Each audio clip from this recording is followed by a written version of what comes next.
Welcome to today's deep dive. I am looking right at you, the ultimate learner. You know exactly who you are. Yeah, you're the kind of person who loves picking up new mental models, right? Right. Figuring out how the world works. And applying those insights to your own life. Exactly, and doing it without drowning in corporate jargon. So today we have a mission. We are exploring a book by Sean M.E. Bowley called Bridging the Gap. Which officially is a guide to something called lean-tiered management systems in the manufacturing world. Right, and before your eyes glaze over at the word lean, Because it's basically just an industry term for trying to do more with less waste. yeah, I'll let you in on a little secret. We aren't really just here to talk about factory floors today. Not at all. Yeah. I mean, when you strip away the manufacturing context, you realize this source material is actually a masterclass in human psychology. And habit building. Yes. And the fundamental, often really painful reasons why human systems completely fall apart. And they do fall apart. There's this staggering statistic right at the beginning of the text. Over 60% of lean implementations fail. More than half. Yeah, more than half.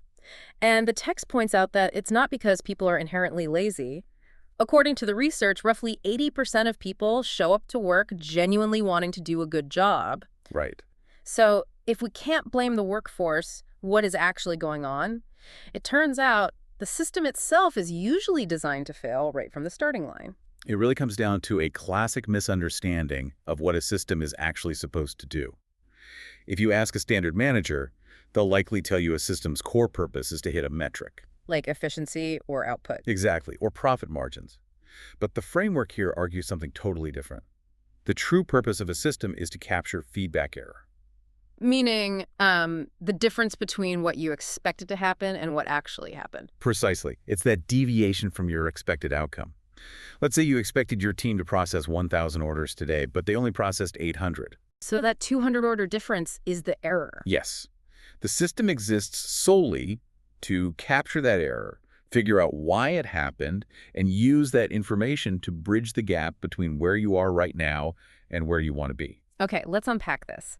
Because if the goal is to bridge that gap, how you introduce this new system to your team is literally a life or death moment for the whole initiative. Oh, absolutely.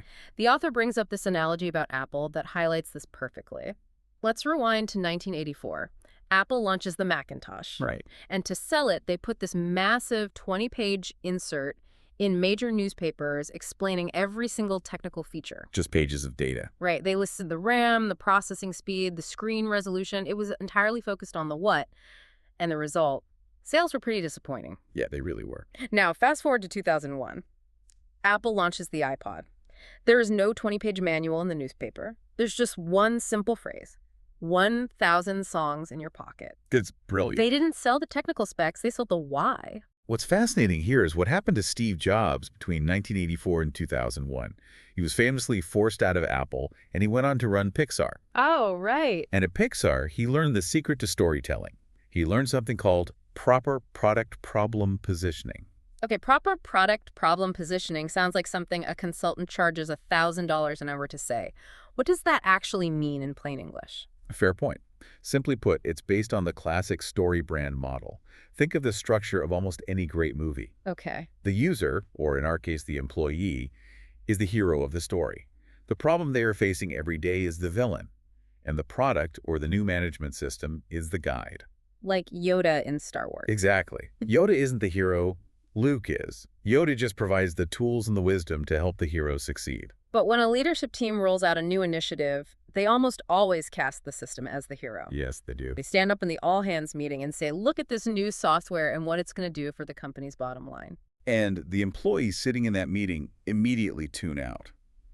Because if the system is the hero, there's no room for the employee in the story. They don't care about the company's abstract bottom line. No, they care about their daily headaches. Right. If I'm an employee on the floor, I want to know how the system is going to guide me through my frustrations. You have to position the system as the guide that helps the employee defeat their daily villains. The missing tools, the break-in processes. The endless emails. Leading with that why is what actual leadership looks like instead of just managing the what. And making that transition from management to leadership is what actually drives adoption. You aren't just trying to get polite nods in a conference room. You are trying to fundamentally change group behavior. So if you get the story right and you position the system as Yoda, does everyone just magically buy in on day one? Not even close. Yeah. And that is exactly where most leaders panic and abandon the system entirely. But the text leans on the law of diffusion of innovation to calm those nerves. To make any new system stick, you don't actually need 100% buy-in on day one. You just need 16%. Exactly. You only need to reach a 16% adoption rate. That is the magic number, the tipping point. So once you hit 16%, the momentum shifts. Right. The early adopters bring in the early majority, and the system starts to sustain itself. But surviving the climb to that 16% seems like the hardest part. How do you actually get a stubborn organization to that tipping point without everyone just giving up? Well, this is where the source integrates James Clear's habit science. To get to that tipping point, you have to build new organizational habits. But those habits absolutely must be process-based, not output-based. Which goes against human nature. Totally. Human nature dictates that we want to focus on the output, the final result. We want the weight loss, the clean desk, the perfect factory metric. But output is a lagging indicator. It takes a long time to materialize. The text visualizes this with an ice cube sitting in a freezing room. Your goal is to melt the ice cube. That's the output. So your process is raising the temperature in the room degree by degree. You go from 25 degrees to 26, 27, 28, 29, 30. And nothing happens. Exactly. The ice cube looks exactly the same. If you are only looking at the output, you are going to throw your hands up and say, this system doesn't work. We've been trying for weeks. And that is the tragedy of it. You are making measurable, incremental progress, but you haven't hit the physical threshold yet. Yeah. You have to focus on the leading indicators, the process itself, and celebrate the fact that you are executing the process correctly. Because if you give up at 31 degrees, you miss the breakthrough that naturally happens at 32. And if you stop at 31 degrees, the room doesn't just stay warm, it gets cold again. This actually reminds me of a time I tried to implement a chore chart at home. Oh boy. I bought the whiteboards, color-coded the markers for everyone.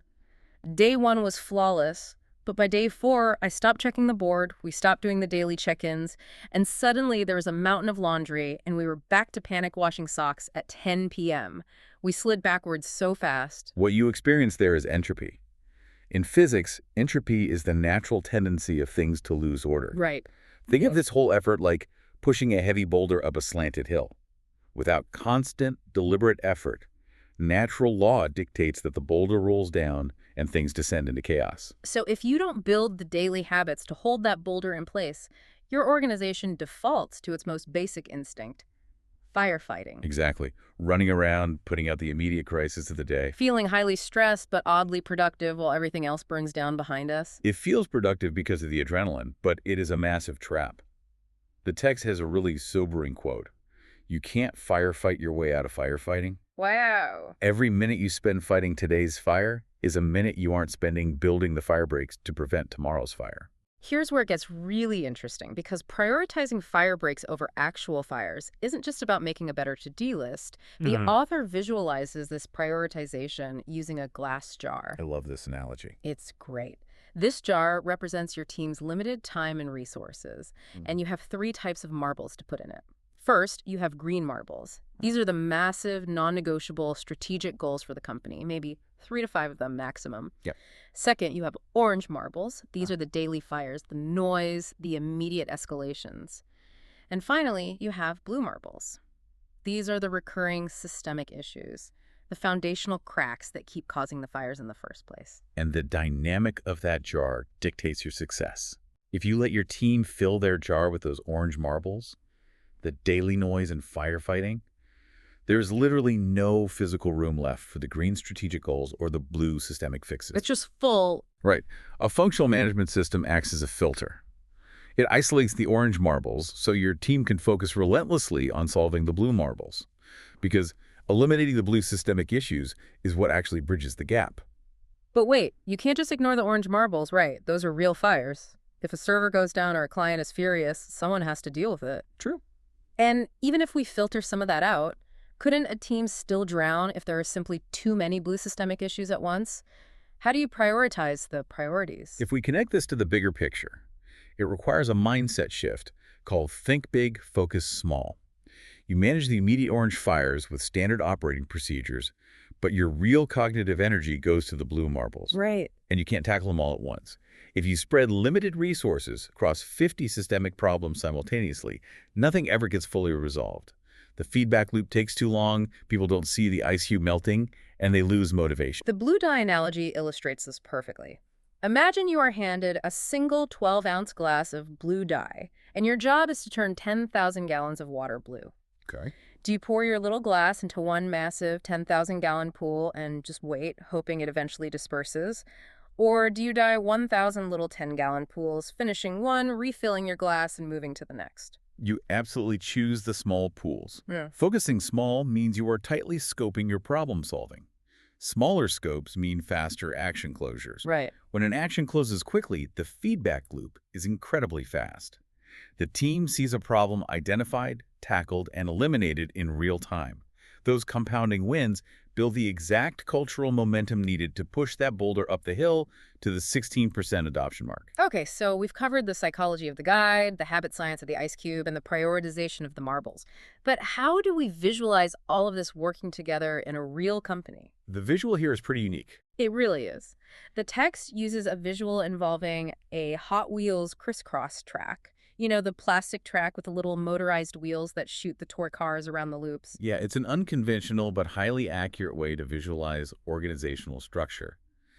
In this framework, the cars zipping around the track represent your system load. Okay. That means your KPIs, your active projects, the problems you are currently trying to solve.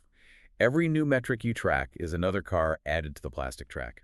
And if you overload the system by declaring that everything is a top priority, your car stops being a sleek, lightweight Formula One car. It turns into a massive, heavy fire truck. Exactly. And those little motorized Hot Wheels track wheels simply do not have the torque to push a heavy fire truck through a loop. Because those motorized wheels and the batteries powering them represent human bandwidth.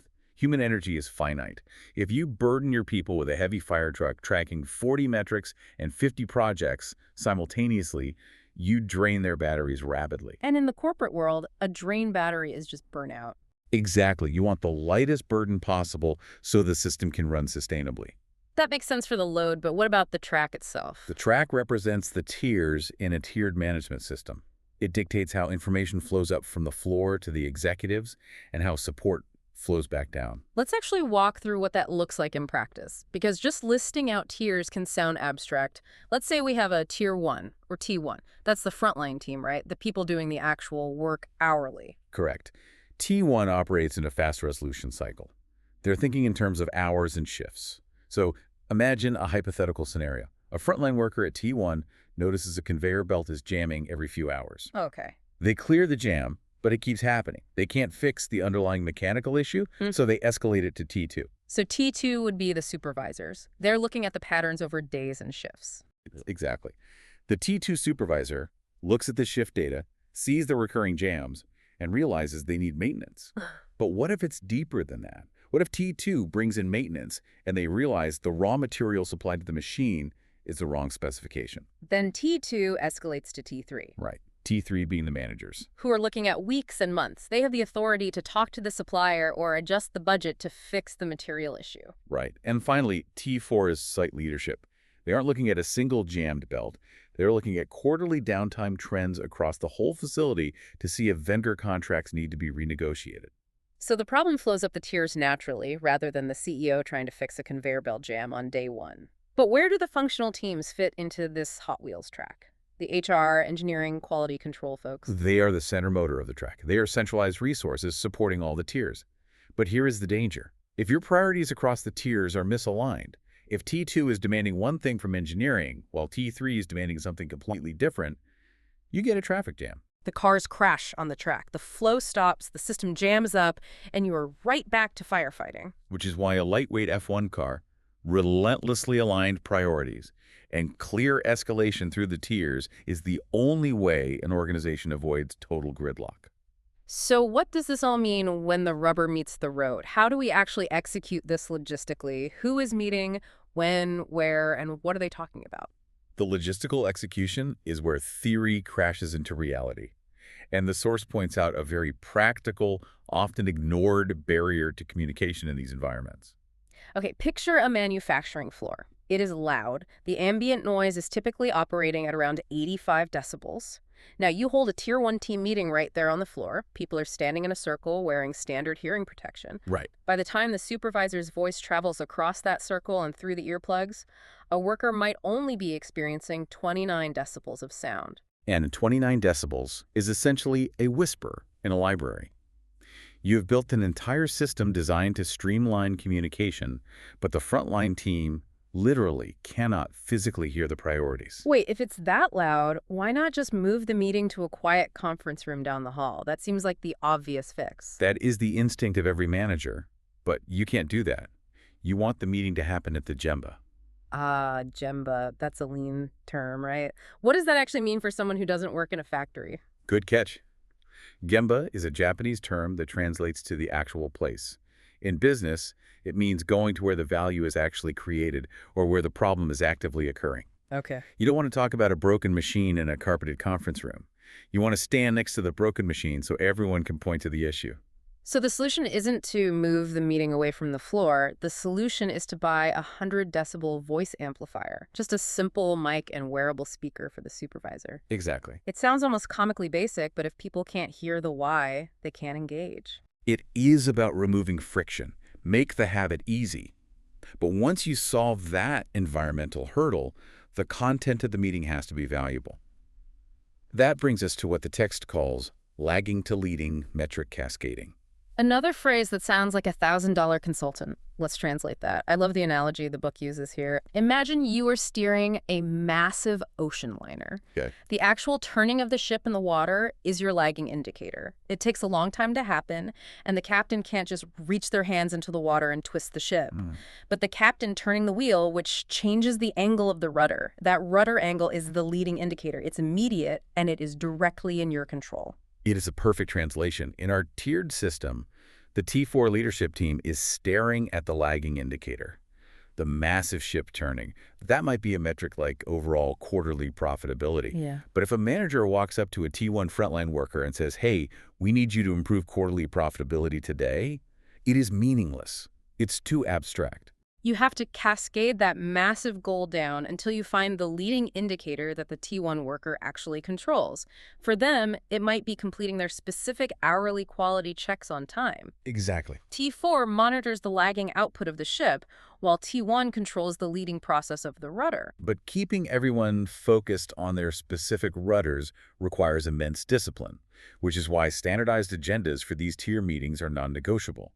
Without an agenda, a quick 10-minute huddle devolves into a 20-minute complaint session where nothing gets escalated to the next tier. And within those standardized agendas, the text highlights a specific communication style that the tier owners must adopt. It's the Socratic method. Ask more, tell less. And this might be the hardest behavioral shift for any manager. If a supervisor walks into a meeting, reads off a list of metrics, and just tells everyone what to do to fix them, they're acting as the hero. They're carrying the entire cognitive load for the team. And why do managers do that? Is it just ego? Sometimes ego, but often it's fear. Managers fear the Socratic method because asking questions means giving up control. Ah. If you ask the team how to solve a problem, they might suggest something you don't agree with, or you might look like you don't have all the answers. It's much safer to just dictate orders. But dictating orders creates a dependency loop. The team stops thinking and just waits to be told what to do. Exactly. But if they use the Socratic method, if they ask their team, what drove this metric yesterday? What is your plan to close this gap? They force the team to think critically. The manager steps out of the hero role and becomes the guide. By asking questions, you are forcing the team to take ownership of their own blue marbles. Right. The Socratic method builds the exact cognitive muscles the organization needs to sustain the system long after the consultants have left the building. Okay, learner, let's wrap this up and bring it all home. Whether you are running a giant manufacturing plant, leading a team of software developers, or honestly, just trying to organize your own chaotic household, the principles from this deep dive are entirely universal. They really are. If you want a new habit or a new system to stick, you cannot overload it. Avoid the heavy fire truck load and build a sleek F1 car. Focus on the process of turning the rudder, not just the lagging output of the ship turning. Don't stare at the ice cube waiting for it to melt. Exactly. And above all, stop trying to be the hero who swoops in with all the answers. Position yourself and your systems as the guide. This raises an important question. Something for you to mull over as you go about the rest of your day. We just spent a lot of time discussing using the Socratic method, asking more and telling less to build ownership and critical thinking on a factory floor. Right. But what if we applied that exact same ask, don't tell rule to our personal relationships? Think about parenting a child or mentoring a junior colleague. If we intentionally stop acting like the hero who rushes in to solve every single problem for them and start acting as the guide who simply asks the right questions, Yeah. how much faster would the people around us reach their own tipping points? That is a fascinating thought to end on. If you want people to grow, you have to let them steer their own rudder. Thank you so much for joining us on this deep dive. Keep filtering out those orange marbles, keep focusing on the blue ones, and most importantly, keep questioning the systems around you. Catch you next time.